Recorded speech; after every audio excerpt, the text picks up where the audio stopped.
And what are the dates for the festival this year? This year it's going to be on the 15th, 16th, and 17th of February. That's Friday, Saturday, and Sunday as it normally is. We hold it on that closest weekend to the actual time. On Friday, most everything is in downtown. It begins actually at 9 o'clock that morning, right here where we're standing now, at this cemetery in the heart of Lake City, Florida. Moving ceremony. There's actually two separate ceremonies here at 9 o'clock. It's well worth attending. There were 155 unknown Confederate soldiers killed in battle in the Battle of Olustee, or they died in the Confederate hospital between 1864 and 1865.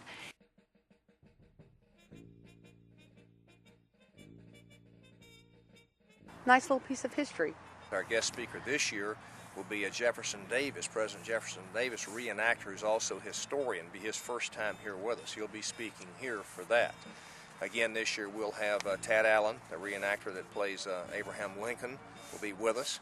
And we move from that at 9 o'clock to the official opening ceremonies at noon Friday over there in the park in front of the courthouse. And after the opening ceremonies, this pretty much begins with the local entertainment, the music and things that are on stage there with the vendors who have set up the day before. Oh, my favorite part of the festival last year was watching the Ironsides battle it out in the lake. Is on Friday at 5 o'clock in the afternoon, about the time we're shutting down. That's when the ironclads are in the lake behind the courthouse. They have what they call the downtown skirmish. There was a small battle here in Lake City where some of the federal troops came into town, and some of our hometown guys and the Confederate soldiers that were here, they had a little battle and ran them back out of town. They'll be doing it over here at Wilson Park. They'll have a little firing back and forth. They fired the big cannon.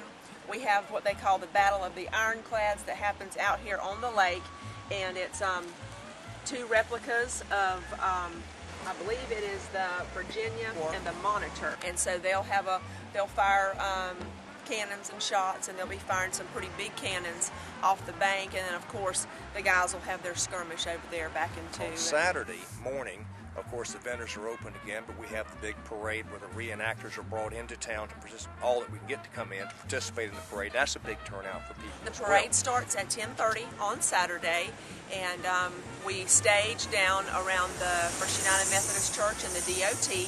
And so that's where the parade begins, and it follows the route up Marion north to the intersection here at 90 and 441, or 90 and Marion, and it takes the left-hand turn, and it ends up down at the school board office. And then when we move past the parade on Saturday, of course, the vendors are open that afternoon downtown.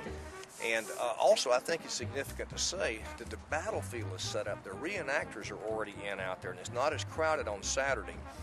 And a great piece of living history out there, besides seeing them actually in period attire and actually in character, you might say, living as much as the soldiers did then. The Sutlers camp is set up, and they're the people that sell to the reenactors, both civilian and military.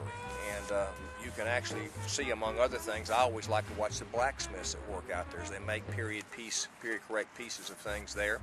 And so it's well worth attending out there on Saturday. Sunday afternoon is the actual reenactment of the battle. And it's a microcosm of the actual battle, but it does follow the battle itself as far as the tactics employed and what sequence they were employed in the battle. And so that's the culmination of everything on that Sunday afternoon. All right. Well, thank you so much for your time. Again, this is Melanie Cosentino.